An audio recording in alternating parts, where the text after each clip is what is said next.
ఫైనల్‌గా ఏం చెప్తారు ఆడియన్స్‌కి? నెక్స్ట్ వెంచర్స్ ఏం చేయబోతున్నారు? ఎటువంటి కైండ్ ఆఫ్ స్టోరీస్ ఉన్నాయి మన దగ్గర? నేను నెక్స్ట్ వెంచరు మీరు ఇది రిజల్ట్ ఇస్తే దీని రిజల్ట్ని బట్టి నెక్స్ట్ వెంచర్ ఉంటుంది. అంటే ఐ మీన్ కథ విషయంలో మీరు ఇది మీకు నచ్చకపోతే మీకు నచ్చేటట్టు ఏంటి అనేది ఆలోచించి కథ రాస్తాను. బట్ నా స్టైల్ ఆఫ్ మేకింగ్, నా స్టైల్ ఆఫ్ ఇలాంటి టైప్ సినిమాలు చేస్తాను నేను జనరల్గా. ఇది ఇట్టిచ్చారంటే మీకు ఇంకా ఇంట్రెస్టింగ్ ఏదైనా కొత్త పరిచయం చేసే ప్రయత్నం చేస్తాను. లేదంటే రెగ్యులర్‌గా లేదంటే మీకు అంటే 4 ఫైట్‌లు అంతే సార్. మరి ఇంకేం చేస్తాం సార్.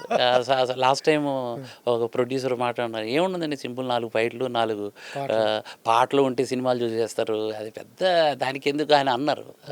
సో మరి నేను అందులో దూకేస్తాను. మరి ఏం చేస్తాను, ఇంకా వేరే ఆప్షన్ లేదు. ఓకే. ప్రభుత్వ నియంతృత్వాన్ని ప్రశ్నిద్దాం. సాక్షి టీవీపై జరుగుతోన్న దమనకాండను అడ్డుకుందాం. తెలుగువారి మనస్సాక్షి సాక్షి టీవీ. సాక్షి టీవీ ప్రసారాల కోసం వెంటనే మీ లోకల్ ఆపరేటర్ని సంప్రదించండి.